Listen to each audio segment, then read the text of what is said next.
Okay, so I can get started. So today I'm going to discuss with you about the boson star. For some of you don't familiar with boson star, I will tell you what it is. It's just a gravitational bounded object, right? Sometimes we call it Axion soliton, and sometimes we call it boson star. Or this is the ground state of the system. Or we say that the other way we can say that this is BEC. This is the this is some bounded object. Why is it interesting? It's especially for this workshop, because it's related to well-motivated dark matter candidate. One is the QCD axion, the other is the fuzzy dark matter. So the QCD axion and fuzzy dark matter, they will form halos. The boson star is just the core of the halo, so they can influence the observation and also can change the way we the prediction in the galaxy scale or in the mini cluster scale. So since to get this boson star solution, it's not so hard. But since becoming more involved or confusing, once simulation jump in, they give us too many results to think about and actually make me confused for a while. And we finally published two papers, put two papers on archive, not published yet, and tell people what we thought about the question. And we're trying to have some theoretical understanding or what's the underlying mechanism for these simulations. And this is, but this is not a complete solve my initial puzzle. It's still, I will tell you what I'm currently thinking, what are the open questions. So let me get started. And I was told I need to give some review on boson star. And so the first section is about the review. And then I will talk about dynamics of the boson star. It's then has two parts. Actually, the paper is opposite. The normal mode of the boson star. It's the later paper, but this is just the quantum state of the boson star. And after we have the quantum the state of the boson star, then we can talking about the dynamic, the scattering. This is the thing we are trying to understand is how the boson star forms and how it evolves. And finally, we'll end up with some questions, still questions I have, and lead some discussions even. And boson star or Axion soliton. This can be just found in this equation. It's called the Schrödinger-Poisson equation, and the psi is a non-relativistic complex field. Right? And here, the first term is just the kinetic term, and the second term is their self-gravitating system. From this is the gravitational potential.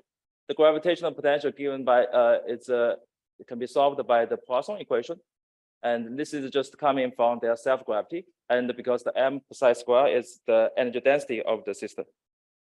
So in the later of the talk, I will using 4 pi g equal to 1 and m equal to 1, just to simplify the notation. Okay, so then you can solve the system with the finite energy. This is a one parameter solution. You actually solve one, then you get a bunch of all. And this is the solution is for example, this is scalar field we are proportional to ks square. And if you set 4 pi g and m equal to 1, it's just ks square. And the chi0 is the profile like this. In the infinity is 0, and at the center we normalize it equal to 1. So this is actually tell you the amplitude of the scalar field is just the one parameter, ks square. And then you more or less just the power counting. If you want to know the energy density, it's just chi square, so it's ks to the 4. So we know the energy density is dimension 4. And then you want to know the size of this object, it's 1 over ks. If you want to know the mass of object, just ks. So everything just one scale. And then the binding energy is basically because it's non-relativistic, so it's a kinetic. It's the same order of kinetic energy, but it's negative. So this is the ground state, and also it's a classical solution for this system, but just the zero mode. Okay, so I want to tell you. I already mentioned why this is motivated, because this object will be in the core of the fuzzy dark matter halo and the QCD axion. Actually, they related to these two dark matter candidate. One is the fuzzy dark matter and the QCD axions. I will go through some parameters. I think some of you may be quite familiar. Just bear with me. So axion mass for fuzzy dark matter is 10 to the minus 21 eV, and for the QCD axion we have to using the the post-inflation scenario, so that you can have a QCD Axion mini cluster. So for QCD mini cluster, usually because of the post-inflation scenario, the theta value is random. It's actually give you the perturbation in the dark matter sector is order 1, but you have to wait until the matter radiation equality they will from a halo is called QCD mini halo. And so the host for the soliton, one is the galaxy, and the other is a mini cluster. So here is not the velocity of the soliton, but just the velocity of the dark matter or dark matter waves. This is the velocity 10 to the minus 3c, and the other is QCD Axion. They are much smaller velocity, 10 to the minus 10. And so the density also different. This is, we know it's roughly GeV per centimeter cube, and this can be 6 order magnitude larger. And all this parameter, you can tell you what's the soliton formation time. And for the fuzzy dark matter, roughly the age of the universe. And if you think about it, this is coming from relaxation, but there's some subtlety on this on cosmology simulation. And for the QCD Axion, the soliton will form smaller than age of the universe. And this is just 2 examples, and you can go beyond, let's say, you can also do apps. Maybe you can also have a similar story, but the parameter changes. So just and let me go through with some constraints. So boson star, we're not talking about, but here we are talking about fuzzy dark matter, and just tell you the constraints. And all these things is related to this just simple Dipole wavelength estimate, right? And when you have 10 to the minus 22 eV mass, the velocity is 100 kilometers per second, you get a kiloparsec. So in the large scale, the prediction should be very similar to the CDM, cold dark matter, but in the small scale, it's actually a very interesting scale, like galaxy scale. You will expect something different. So there was I listed several of the constraints we are thinking about, but there's some of it related to the boson star, some of it related just to fuzzy dark matter. But all these things seems like they just disfavor the fuzzy dark matter lighter than 10 to the minus 21 eV. And one is coming from the matter power spectrum. You measure the Lyman alpha, and you get the constraints. Also, similar story. They can change the sub-halo population in the Milky Way, and this is the death collaboration. But the other 2 constraints are coming from soliton core. The soliton core is pretty heavy. Actually, they change the density profile in the galaxy. So expect you will change the galaxy rotation curve in the inner part of the galaxy. Yes. We were discussing this about this. What do you mean by that? Is dark matter? What density in the previous? Oh, in the previous, the density one is the galactic halo, right?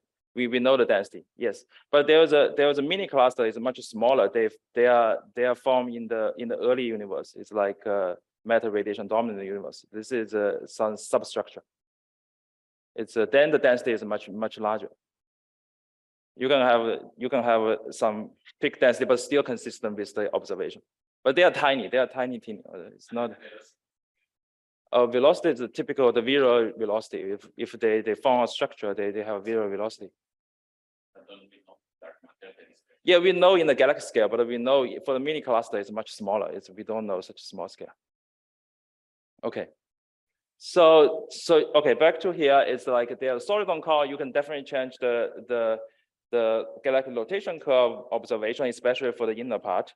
And this people look at some nearby galaxy, get some constraints. The constraints is 10 to the minus 21. And also you can look at the halo profile of dwarf galaxy, and you get similar constraints.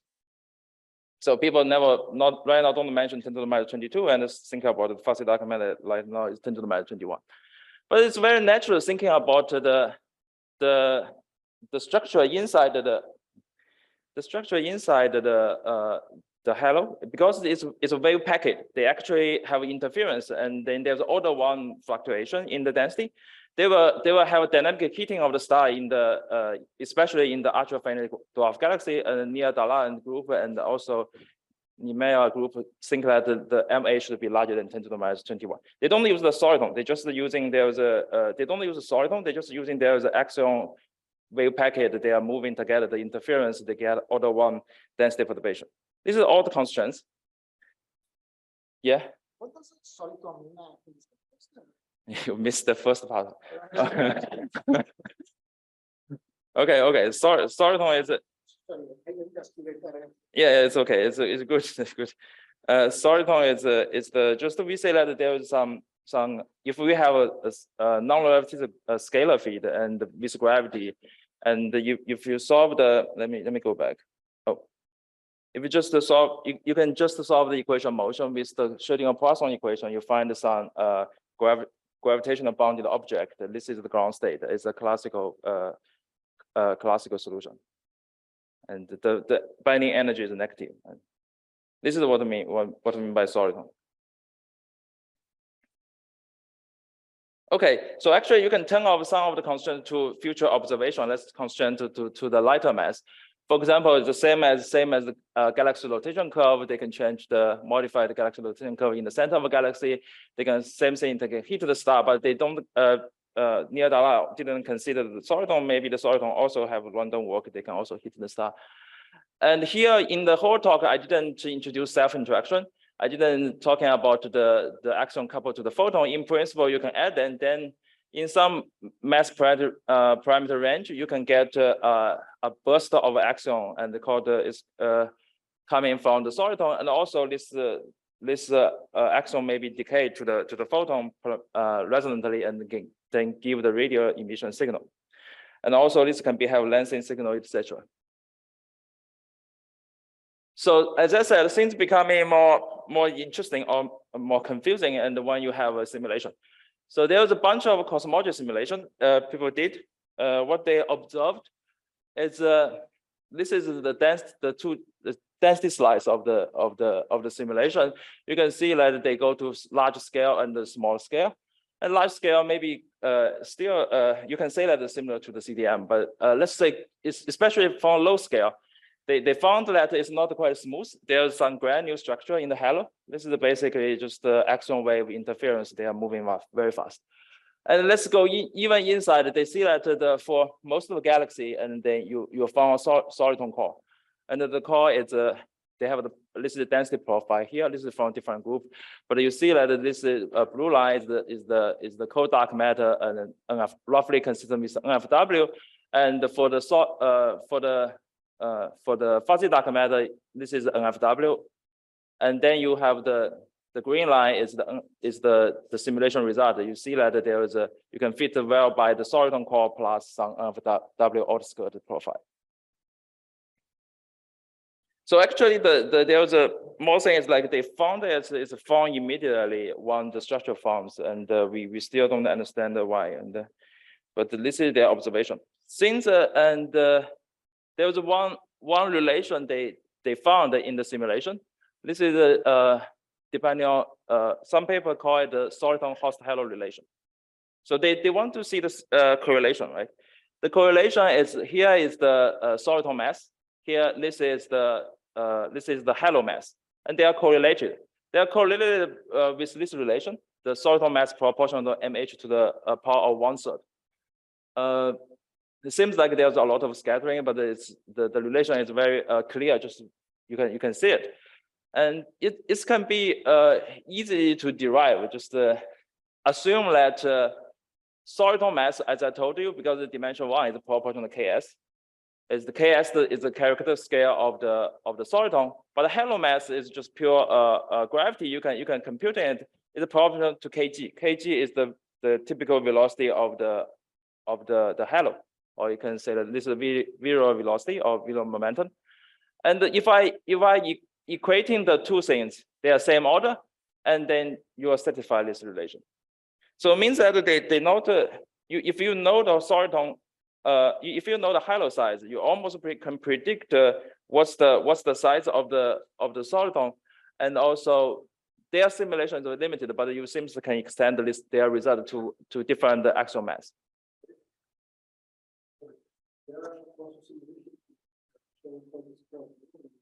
Sorry, show what?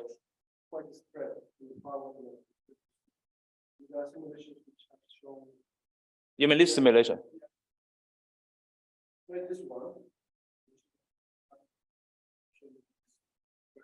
Yeah, there was some discrepancy. This is only one group. It's not confirmed by every group.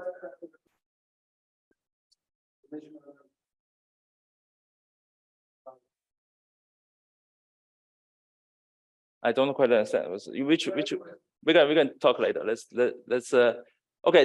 They definitely have. This is not. This will also give you one thing is like. Oh, let me. So actually, this is confirmed by some group. I didn't put a citation here, but it's not reproduced by simulation from the non-cosmology initial condition. If there's an usually you can put a bunch of dark matter in the box and see these soliton forms, but they usually form much later, and also they don't follow this. They cannot have this relation because this relation not only tell you they are formed, they also means that it's a stationary. They will not evolve. Because galaxy mass is fixed. If you want to have this relation, the soliton mass should be also fixed. If the soliton mass evolve, this relation will break down. And actually, this is the implication. And also, recent cosmology simulation shows a large scattering more than what you see here. So let me give you some dumb slides. Like say the motivation of theoretical study is like because simulation is limited. Actually, in order to go to larger mass, you have to do better resolution. You cannot just using their simulation. It's challenging for them to go to larger mass because you have the better to resolve the core. The core is smaller. Yes. Yeah. Yes. Almost every halo, if I understand. Yeah. Yeah, this is a puzzle. It's much shorter than the relaxation time, but and yeah, simulation may can answer what happened, but we want to see the underlying mechanism, especially, for example, the empirical relation soliton mass proportion to halo to the 1/3, and we want to understand why is that. So let's simplify the story. Don't talk about the cosmology simulation, but just to say that we want to understand a bunch of dark matter gas over here or axion wave and why they were from a soliton. The soliton is the ground state. Let's say we thermalize it. Then within the relaxation time, they should form. Very simple. Like you can form a boson star by just in the kinetic region when the axion wave they scattering by exchange by graviton. And then you can estimate the relaxation time. This is just if the rate is just number density times the cross section times the velocity times occupation number. There's this is a first estimate by Levkov group, and also they do the simulation to confirm that. But this is not a cosmology simulation. They basically put a 3D box or the axion wave and then wait such a long time. You see a soliton forms. And also we confirm this thing in our paper, just do the simulation, and it seems a very robust relation. It seems like we actually not doing cosmology simulation. We actually simplify this story to see what's happening. But in order to partially answer the soliton has host-halo relation, we want to know the dynamics. So after soliton form, and are they going to evolve, right? So basically, you have two processes. You already found a soliton. Let's say this is the BEC state here, or ground state here. Then you can have a scattering here. This direction will make soliton size becoming larger, and this time direction will make in the soliton becoming smaller. So is there any equivalent state, or not? This is what we are trying to do. We are trying to computing the cross section for this one. This is what we did. So before jumping all the details, let me just tell you the result, was in case you get lost. And so what we found is the light soliton. The light soliton is we use it in KS. Light soliton means like smaller KS and also larger size, and they are much larger than the 1 over kg. And we found that this direction is dominant, so it means that the axion will evaporate. Means the lighter soliton becoming lighter and lighter. That's what we found. And for the heavy one, it's correspond to smaller size. They are more concentrated. When you do much heavy, becoming possibly black hole. And then the other direction works. It's becoming heavier soliton becoming heavier. So that there's no equilibrium point. They all go opposite way. And actually, after we did the computation, our collaborator did also do the 3D simulation and then confirm the calculation. Not only the sign and the direction, but also the rate and the power law is all consistent. But let me tell you my second paper first. So in order In order to understand this cross section, right? First, you want to do a quantum mechanics problem to know what's the normal mode. You want to understand what's the mode decomposition of the boson star. They actually have you will get confused when you look at the literature. Some people solving the Schrödinger equation. Some people say that we need to solve the Schrödinger-Poisson equation. Let me go through the Schrödinger-Poisson equation logic and tell you that why you should do why people think it should be Schrödinger-Poisson equation. Let's start in with the Lagrangian. Lagrangian is a kinetic term. It's very basic. It's a non-relativistic plus the self-gravitating. And this is the number density by exchange by graviton. It's non-local, but this is I keep the 4 pi g here. So we can decompose this one. We know that the soliton in the background over here, chi is the soliton, and then we have the perturbation here. Then we set the baseline is the binding energy, and 0 means binding energy is same as binding energy. Okay, you do the equation of motion, right? This is just trivial step. Because this is nonlinear, right? When you do the equation of motion, linearize the equation, you not only get to the thing only proportional to delta psi, you also get something proportional to delta psi star, right? This is very easy to see, and then it's not a Schrödinger equation. They are mixing mode. Let me translate to 2 by 2 matrix. You can combine two equations, one for delta psi and one for delta psi star, and you see that this is the energy and coming from this operator plus the potential. The potential is the chi 1 over delta chi, and the H0 contains the kinetic term plus the gravitational potential given by the soliton background itself. So what's Schrödinger equation? Schrödinger equation just set v equals 0 and neglect this the whole thing here, and then you get the partial t delta psi Schrödinger equal to H0 delta psi Schrödinger. Then it's very easy to solve. This is just a linear non-mixing linear equation. I don't list all the reference here, but there's a people using Schrödinger-Poisson equation get all the magnetic mode mixing, and some group is trying to Schrödinger equation. They have their own question to solve, but we all paper is trying to say that we want to find the link of between the two. And first, this group doesn't systematically find all the solutions. Like we are trying to find all the things. So we are all workers trying to find the link between the two equations. It turns out the low frequency mode, it's very essential to use the exact wave function. For high frequency mode, the Schrödinger wave function is a good approximation. Combine these two, then we can do the scattering theory. Let me tell you more detail. Is why in the beginning you cannot neglect V. So why the Schrödinger equation is wrong? As I would say, it's wrong in the beginning. So the Schrödinger-Poisson equation is here, and then this is the Schrödinger equation, and the V is a chi s 1 of delta of chi s. Phi s is 1 over delta chi s squared. The same neglect the V. Actually, they are same order. You cannot neglect it. If you neglect it, you get different result. And so if you let's say go to really low energy mode, 0 mode, right? So if you're using Schrödinger equation, you actually get a 1-0 mode. This is coming from the U1 symmetry breaking. If you do using the Schrödinger-Poisson equation, you get a 1 plus 3-0 mode. The one mode is coming from U1 symmetry. The other is coming from the translation symmetry. 3 directions. So you do get the monopole 0 mode. You also get a dipole 0 mode. If you solve Schrödinger equation, you cannot get it.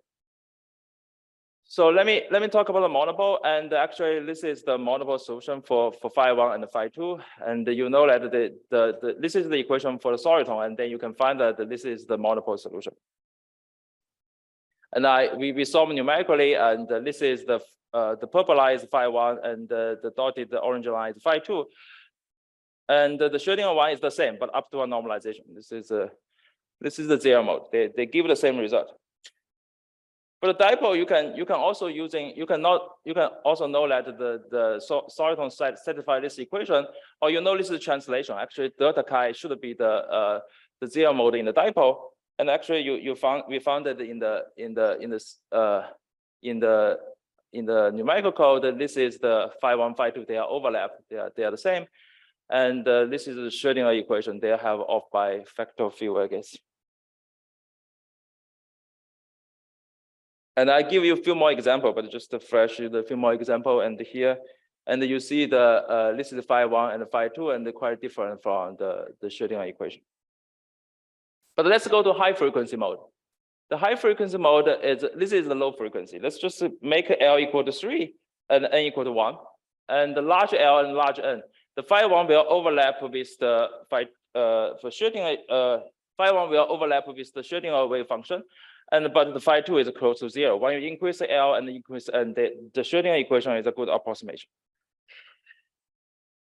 So I also list all the numerical results, just show you the result. So first is 0 mode of N. 0 mode Schrödinger, this is the Schrödinger-Poisson equation. And you have the dipole 0 mode we found. And also N equal to 1, they are differ by a lot, by order 1. And then when N equal to 4, they are close. When you go to L equal to 4, N equal to 0, they are almost the same for energy level. Okay, so let's do simulation. We do a 3D simulation. We put a soliton in the center, and then inject a perturbation, the soliton background and perturbation. Then we actually test the L equal to 0 and 1, 2 perturbation along the Z equal to 5. Z is the Cartesian coin at a distance at 5. And you can, here I only show you the L equal to 2 case. And the green line is our numerical solution. There's a L equal to 2, N equal to 0 mode, N equal to 1, and N equal to 3 mode over here. And then we plot the power spectrum at a different location. This is the orange and the X equal to 5, Y equal to 5, Z equal to 5. And you see that the black line is the simulation. They are matched with the power spectrum study, and almost the spectral space study tell you that the simulation is matched with our theoretical calculation. And also not even the first mode, in the second and third mode, they all match. And then you can also look at the perturbation we inject is some spherical harmonics, and then you can know the power spectrum is they differ by the 1/4 is at X equal to 5 and Z equal to 5. And this is consistent. What we see is this is 400, this is 100. All these things consistent. Okay, so this is all the normal mode study. And after we have the normal mode, then we can ask the soliton scattering, right? So just to remind you, there are 3 modes in the system. One is the 0 mode soliton. There's also bound state. It's on discrete mode. And also at a much higher level, you have continuous mode. This is a 3 mode. And we were doing a theory computation and also the simulation here. So we want to compute a scattering theory, right? This is a very, very, very interesting calculation. You can see that how the QFT works. So let's say there's an interaction time. This interaction just tell you the 3 axion waves interact with the soliton, and also you can do this 4 axion scattering. But we know that at least they are living in the gas, right? The gas, they have occupation number. Basically, is you get a matched element, and then you times the Boltzmann term is like F1, F2 minus F1, F3 minus F2, F3, right? This is just the 2-to-1 scattering. This is the leading term for the 2-to-1 scattering. And we use the occupation number of axion gas is following the Maxwell distribution, and there's a prefactor here, not important, but there's exponential suppression. This is also, maybe there's some note here. This is also very interesting result for the soliton. Actually, the simulation automatically seems to give us the Maxwell distribution very solid. It doesn't change. It's still a puzzle for us why it's Maxwell distribution. But let's just take this as also input, and then we can compute in this one. So we are trying to first do the light soliton. The light soliton is we using a variable nu. Is the kg is the gas moment, typical gas momentum in unit of the typical the soliton momentum is much larger than 1, and then they evaporate. Let's see how do we get why they evaporate. So the light soliton, we know the ks couple s we set it is equal to 1 in unit of ks. So the axion gas, actually, they have much larger momentum. They are just flowing, they have much larger momentum. They more or less can neglect the soliton. But you cannot put all the momentum is the same as the nu here. You should think about the propagator here. The propagator is actually 1 over k square, is IR divergent. If you don't want to put it much larger value, they are suppressed. So kappa here, for the kappa is the unit is the momentum in unit ks. This should be order 1. If it's order 1, then for momentum conservation, you know the k1 is order 1, right?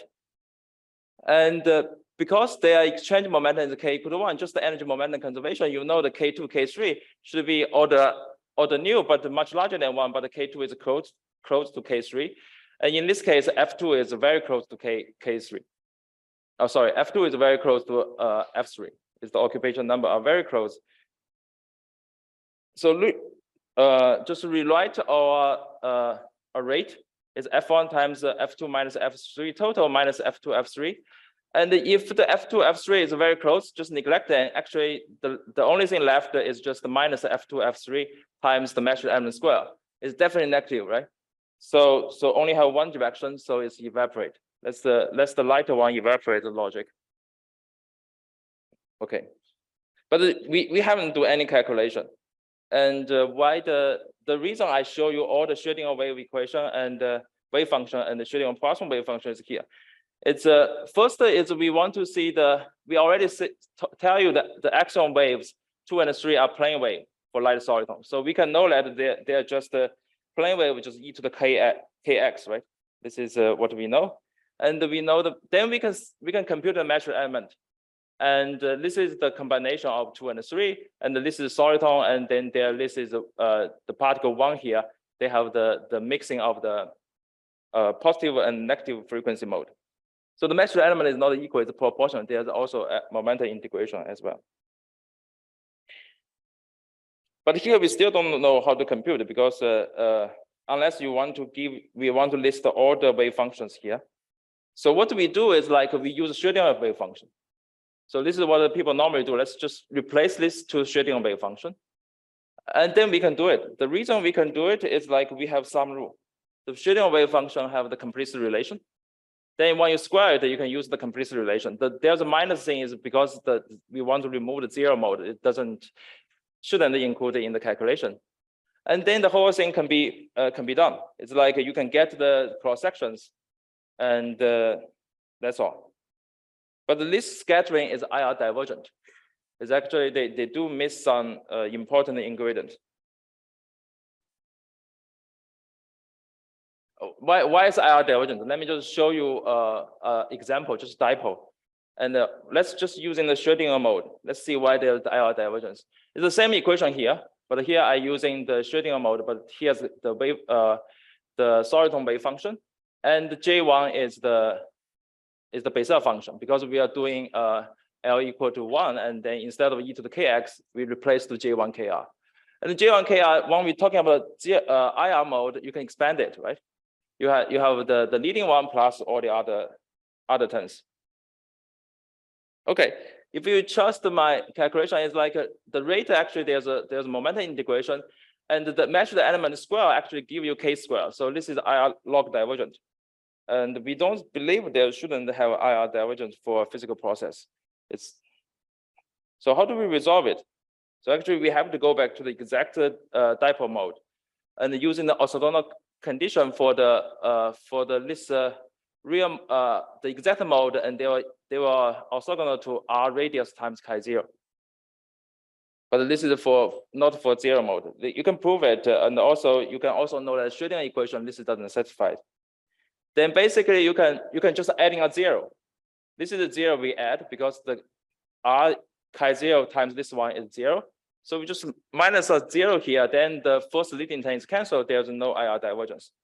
So we have to including the exact mode function and also the Schrödinger function to do the resummation. This is the key. Then we can get the light soliton dimensionless scattering rate. I remove all the dimension for it. It's actually what we get is 4.3 plus minus 0.2 times nu is the parameter, the ratio of the two momentum square.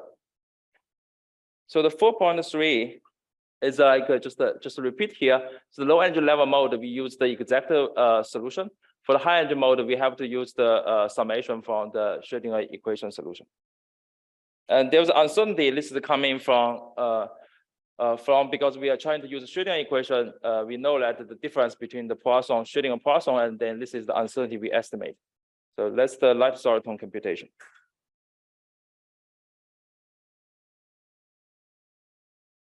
So finish the light one. Let's go to the heavy one. Actually, this is more interesting and also more debate. Let's unfortunately, it's not we cannot exactly calculate. We only can estimate. We only can estimate the one of a few of diagrams. We cannot consider all of them. But then this is the least the smallest rate we can get. Then the total rate can be larger. So first is the Coulomb wave function. They have a focusing effect. So what you're thinking is there is a heavy soliton here, has a large momentum, and then the sliding gas has a small momentum. So here is opposite. The nu is smaller than 1. Nu is the gas momentum. So we are thinking about the K1, K2 should be smaller than 1, the order mu. And but the K3 coming from the energy momentum conservation should be order 1, because this one is 1, and then they should cancel each other for energy conservation. We are setting the Maxwell distribution, and the typical momentum is nu. So that this K3 is too large, then it's exponential suppressed. F3 is negligible. F3 is the occupation number for the third particle. And then you listed the full rate. If you remove the F3, and this is the F1, F2, so you know that this is larger than 0. So heavy one should condensate. The heavy one becoming heavy and heavy. And they go this direction. And we can estimate, we can using this Coulomb wave function to estimate the rate. Heavy soliton is order 1 times mu to the 4, and unfortunately we cannot fix the order.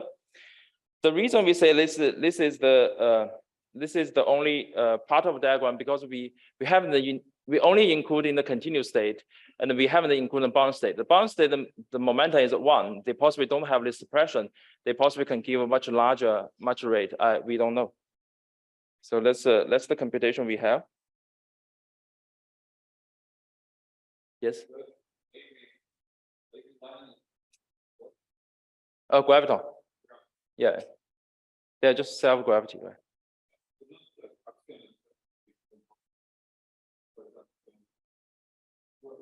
We don't even consider there is a self-interaction. Oh, okay. Yeah, don't consider even have self-interaction. They are not important because the velocity is small. Then you have the graviton has 1 over v to the 4th enhancement. It depends on the velocity, right?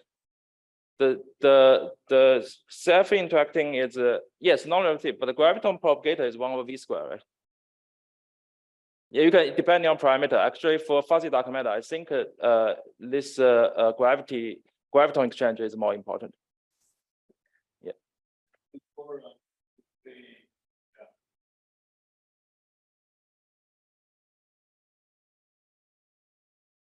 Okay, so finish the theoretical computation. Let's just do the simulation. And the simulation, we do the 3D wave simulation. What the difference we did is like we put soliton in. We have gas over here. We don't wait for the soliton form. We just put a light soliton inside and see how it evolves. Or we put a heavy soliton inside, how it evolves. First, we have some requirement. The Axion gas doesn't form halos. We don't want to have a halos complicate the system and possibly invalidate our calculation. And the soliton doesn't overwhelm the Axion waves. I don't want the soliton mass is so heavy, and that's the 2 requirement. So here we see the mass of soliton evolve with time, and then we put different solitons, and you see as actually everyone is lighter, and they are decreasing mass until they merge in the gas, and we cannot distinguish soliton and the gas. And so for heavy soliton, we also do this simulation here. It's when the time evolve, you see the heavy soliton, different heavy soliton, they almost have a uniform curve. They just mass is increasing. And finally, we combine all the 200 simulations in this plot. This plot is roughly the nu, or it's up to some constant, is the momentum times the radius of the soliton, and this is the rate. You see there's a 0 here. A larger is the condensation, negative is the evaporation, right? And this part is the light soliton, and this part is a heavy soliton. And you see that this light soliton is evaporating. Also, this solid line is our theoretical computation is very consistent. And for the heavy one, and we are estimation is power of 4. So there's a curve, the fitting over here, but in the simulation we don't know whether it's this is a power of 3 or power of 4, but it seems consistent. But there's a transition over here. You see, it's from positive to negative. Okay. Sorry, I think it is silly question, but the rate, the negative rate means that the number decreasing. So you have a soliton here, the rate is smaller than 0, just means that they was becoming lighter and lighter. It's a what do we get? A decay. Let's say call it decay. It's the same. So why heavy? Oh, I ended a little earlier. Let me summarize why. What's the other heavy soliton result? Right? People computing this one, they get different result. All result is t to the 1/4, and the simulation give you t to the 1/3 or t to the 1/4. It's here we change not the rate, the mass evolution is the same as 1 over nu, and it's roughly consistent. And what Levkov did before us, they found like a square root t. I think we understand because they simulate a very short time. If it's not enough to extrapolate the power, and if you longer time, we actually reproduce this one, and then for longer time you get this result. And in the beginning, it's hard to extract the power. Actually, it's Nimaya has a different power. It's a 1/8. We don't understand. I don't understand their result, but it seems like they get numerical is 1/8 for heavy soliton. And okay, recent paper is by Lavkov and his the group, and they claim this is all consistent. They have some theoretical argument on the trying to say that in the beginning is 1/3 and later is t to the 1/9. I think that if their result is interesting, that means that 1/4 is not quite correct. We possibly miss some diagram. This is more important, and we are trying to understand why they get 1/9. We haven't. I cannot say more right now. It's for this. But why it's interesting? It's because they are thinking about the QCD Axion mini cluster. So when they found when they found a soliton, they're becoming heavier and heavier, and then finally they eat up maybe 10% of the mass of the Axion mini cluster. This will influence the lensing, all the things. This is they trying to claim is in the end this Axion mini cluster is some of them, a large fraction of them will made of Axion soliton. So this is the direction. Still open question. We are trying to understand. Let me conclude. So I show you the normal mode computation. It's basically you have two solutions. It's a Schrödinger-Poisson equation and also Schrödinger wave function. We think that we should link the two. And for low frequency mode, for the exact wave function, and for high frequency mode, you should use Schrödinger wave function. This is for me, it's very interesting QFT calculation. When you do the light soliton, you see that if you use the Schrödinger wave function, it's IR divergent. When you're using the exact, the IR divergence is regulated. And we get this two result is all consistent with the simulation. And so as I mentioned, the growth of heavy soliton seems like quite, right now, it's not, there's no micro mechanism. How do we done the calculation, and how do we include in the bound state? We are trying to using more simulation result and see whether they can help us understand is there any bound state population over there we haven't missed. We didn't consider. The other thing is like the soliton host halo relation, and we still don't understand why the cosmology simulation give you the result, but the kinetic region this doesn't hold. And also this is the formation mechanism in the cosmology simulation also is a puzzle. In the future, maybe we are looking for the Axion mini cluster and the lensing and all the other effects. So that's all. Thank you.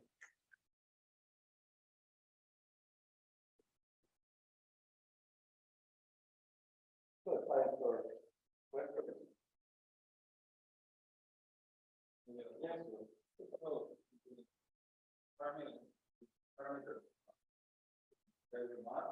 Yeah. Right, only light. What's this? Even what's the size of soliton?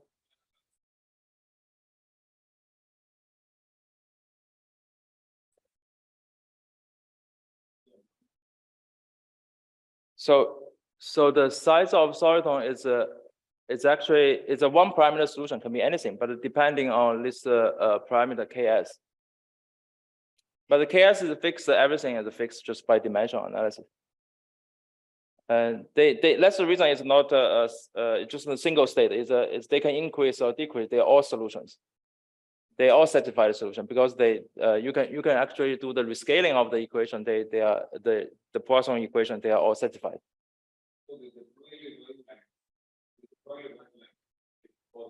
Yeah.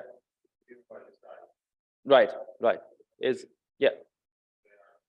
This is exactly the Dipole wavelength, right? If you call it the Dipole wavelength, this is 1 over Ks.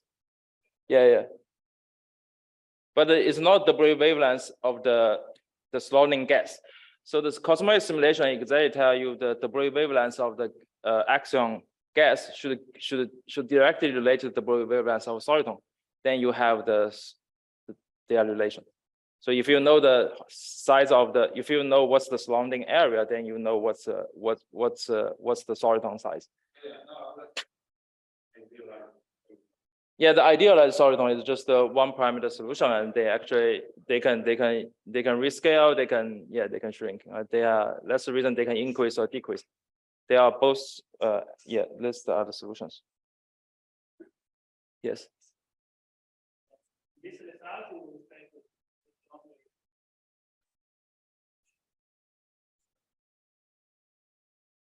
Yeah, I think so, but the thing is that maybe they don't simulate a longer time, and then you break this relation. And also the rate seems like becoming slowed down, right? It's a kt to the 1/8. Maybe it's you need a much longer time beyond the age of the universe. So I think you can understand what qualitative quantitatively is okay. It's like it seems like you possibly need more time to grow. But the thing is, this cosmological simulation is not about the Axion mini cluster. For fuzzy dark matter, they see this relation, but for the Axion mini cluster, people did the simulation, they actually grow. Because the fuzzy dark matter formation time is much shorter than age of the universe, they see the growing, and it's more interesting. And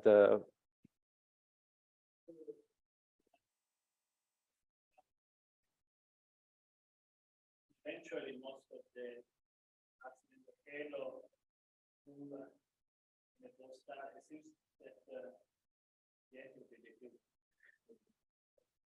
most of the particles end up in the ground state of the post-star. but this is why you think they will not go to the ground state? Is a relaxation? Are you? If I have a system like gravitation down, it's going to be enough eventually. Try to stable stuff. But its gravity is the negative heat capacity, right? It's not the normal thermal system. They actually, when you increasing the size, the mass of soliton, actually temperature actually decreasing, right? Maybe this is. I don't know. I don't know whether I fully answer your question, but that's also when you thermalize the relaxate, they will populate all the state. It's you don't think they will go to the ground state. First, they don't have ground state, right? When you relax the system, and depending on temperature, you relax the system, they will. If the soliton has the yeah, it's the energy, the negative energy level, right? It's the ground state, and also their momentum is the same size. It's the Ks roughly equal to Kg, and the temperature is you can think about their virial temperature almost the same. Depending on how you think about the momentum or energy level, yes, they go to this one. It's also for BEC also it happens, right? When you have a lambda 5-4, when people scattering it, they do see they pop up the zero mode. They actually have UV IR cascade. Is IR also go to the zero mode? It's this is what I remember for the simulation for lambda 5-4. The page where you have the voting. Okay, mode missing.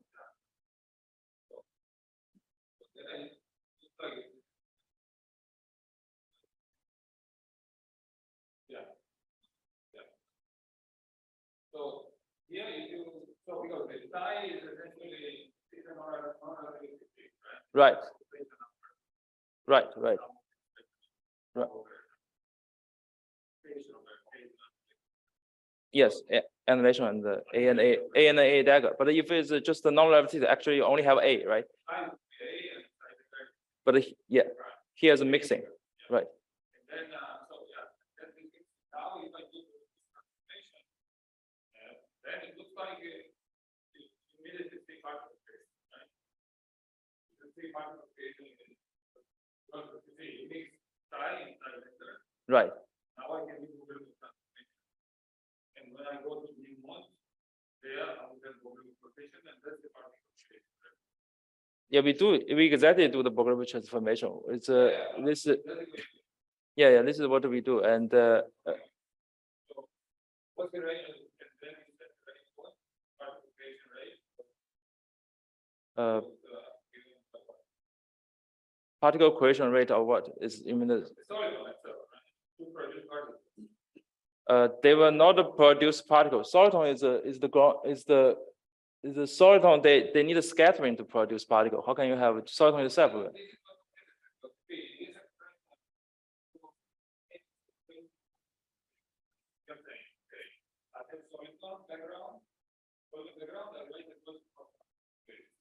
Right.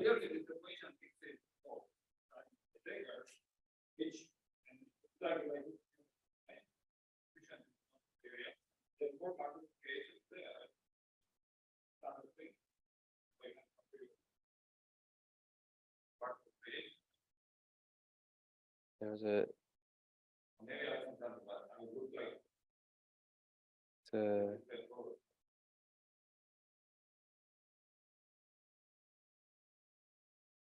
yeah, let me think about it afterwards. Yeah, I understand. We do exactly. Yeah.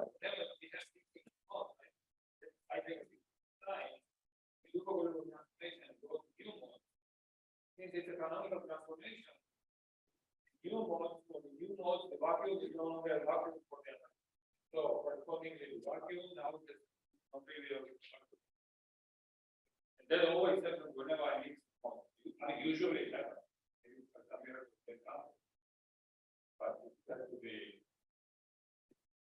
so presumably I would say that the bit from this equation I would say that your solution is particle created without Usually particle create.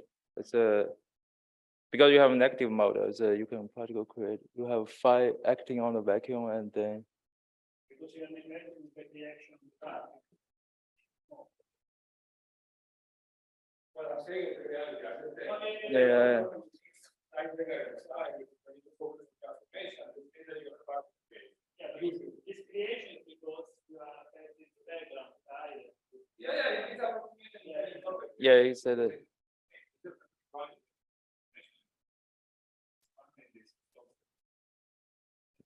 That's an ambiguous signal of particle space. So I would naively think that this solution should stay, but without any external. But will they finally become equilibrium, and then you have we don't know how the bound state populate, right? I know there's a first there was a positive and negative mode, and they finally will populate the positive and the negative mode. The positive and negative mode will finally go to soliton, and the soliton and also will go back to the bound state. Is it possible they finally reach equilibrium in the realist thermal state, right? I mean, They were.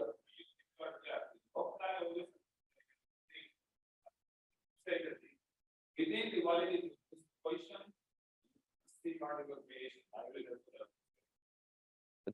also the time scale, right? What's the time scale the particle created? If you, yeah, and also suppressed by the gravity possibly, and then whether it's compared to the rate I compute, if it's much smaller, then it's fine, right? It's fine in any case. Yeah. It is what it is, but distance will tell you. Sure. I'm saying it's an additional very interesting effect on some. Decay to the positive and negative mode. Yeah. Okay, seems so. Let me estimate. Okay. Yes.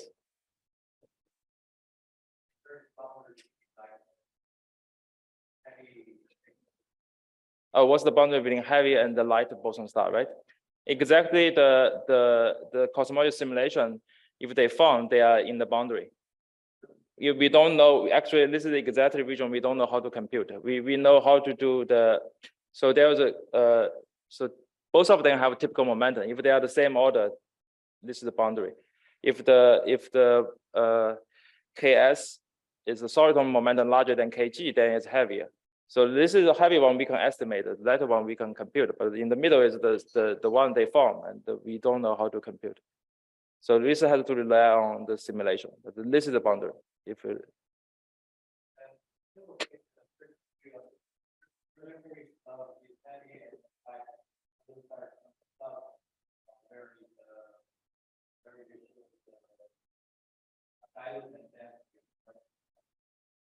can you repeat? I didn't hear.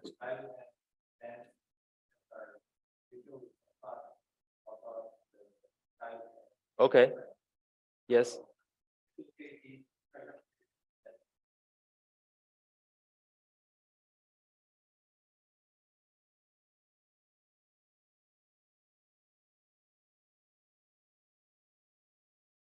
You're talking about this one, or this one, or this one? Zero mode. Zero mode is it's nothing to do with the. Yeah.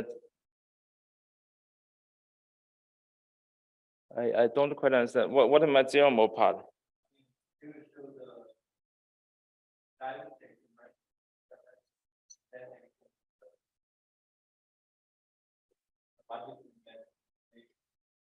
Oh, the zero mode. I see. The soliton. You mean this one? Next one. No.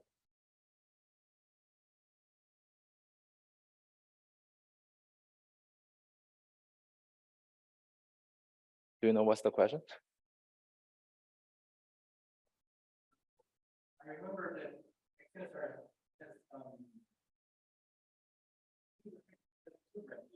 Yeah, it's a high.